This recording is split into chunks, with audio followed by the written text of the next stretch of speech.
Marie-Christine. Bonjour Thierry, bonjour à tous. En ce superbe week-end pascal, nous allons parler congés payés. Alors, quelle est la durée des congés payés?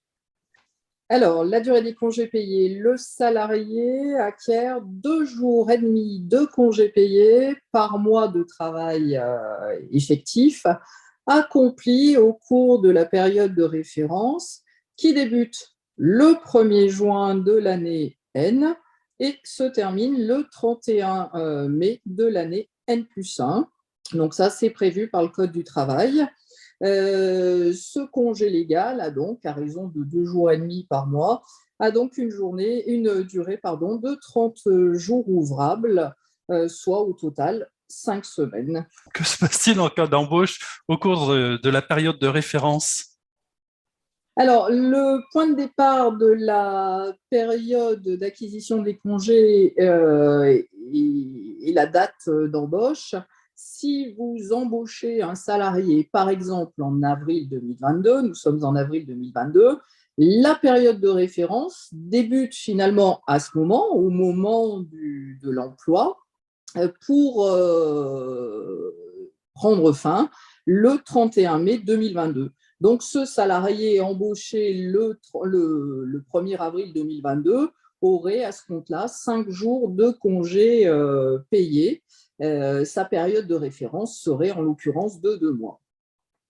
Donc, il a ces 5 jours. Si jamais on rompt le contrat de travail au cours de la période de référence, la fin de cette période de référence correspond en principe à la fin du préavis.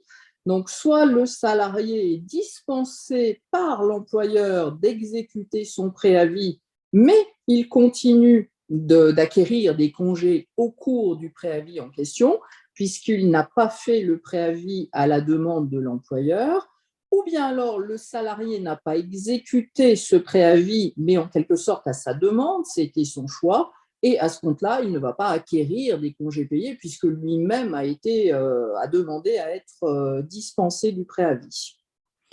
Qu'en est-il des salariés à temps partiel? C'est de plus en plus le cas des personnes qui sont à temps partiel. Oui.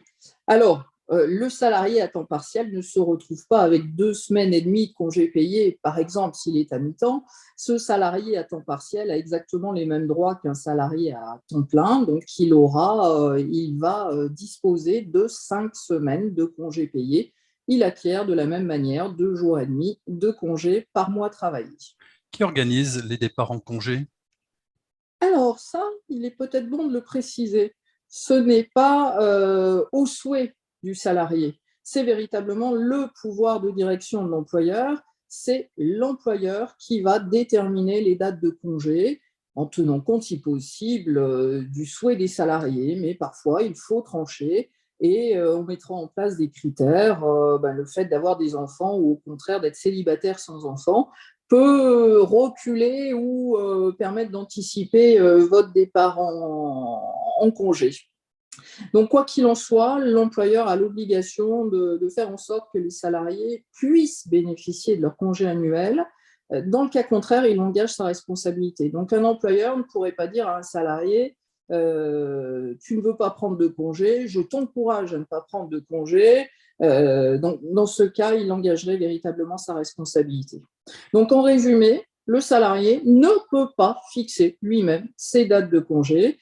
Il ne peut surtout pas partir sans autorisation de l'employeur. Le salarié qui agirait ainsi commet une faute qui pourrait aboutir à un licenciement pour faute grave.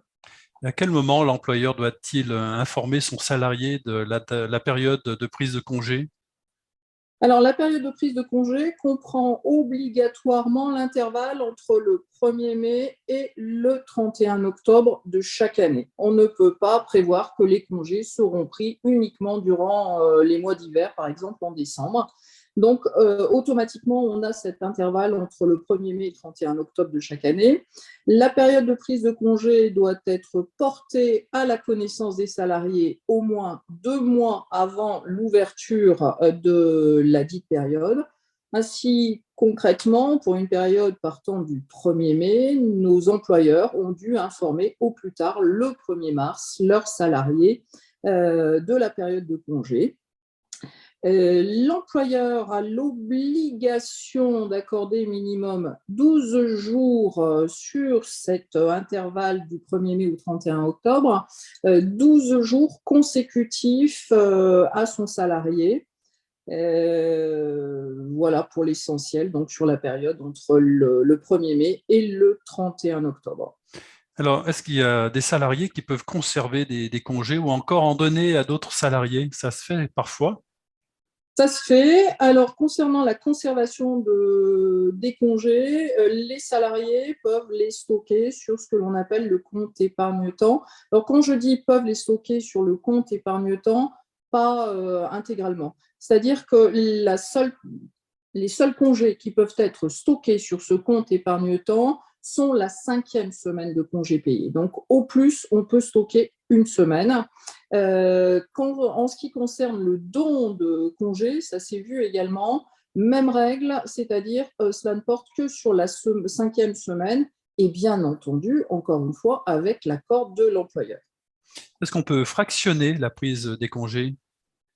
Alors, nos salariés doivent prendre à minima 12 jours consécutifs ouvrables pour le congé, compris entre le 1er mai et le 31 octobre, c'est-à-dire la période de référence, et maximum 24 jours. Concrètement, un salarié ne peut pas revendiquer 5 semaines à cheval entre le mois de juillet et le mois d'août. Donc, c'est à minima 12 jours, maximum 24 jours, toujours avec l'accord de l'employeur, en tenant compte des obligations au sein de l'entreprise. Et enfin, pour un salarié qui serait arrivé au mois d'avril et qui va acquérir des congés jusqu'au 31 mai, celui-ci n'aura pas ces 12 jours et celui-ci ne pourrait pas fractionner. Donc là, il a l'obligation de prendre les jours de congé, à savoir nos fameux 5 jours, en une seule fois. Bien, Marie-Christine, c'est encore une nouvelle fois très très clair, me semble-t-il.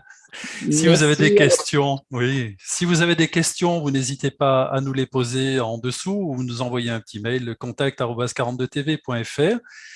On a une idée de ce que l'on va aborder la semaine prochaine? On va revenir au droit civil, je pense, avec le tour d'échelle. Les beaux jours, encore une fois, sont là. On a peut-être envie d'installer une piscine et puis on n'a pas l'accès. Donc, que faire dans ce cas? Est-ce qu'on peut imposer aux voisins cet accès? Donc, je parlerai du tour d'échelle. Le tour d'échelle, ça sera la semaine prochaine avec Marie-Christine Persol pour notre chronique juridique sur 42 TV. Marie-Christine, bonne semaine à vous. Bonne semaine également à tous. Et à très vite. À très vite.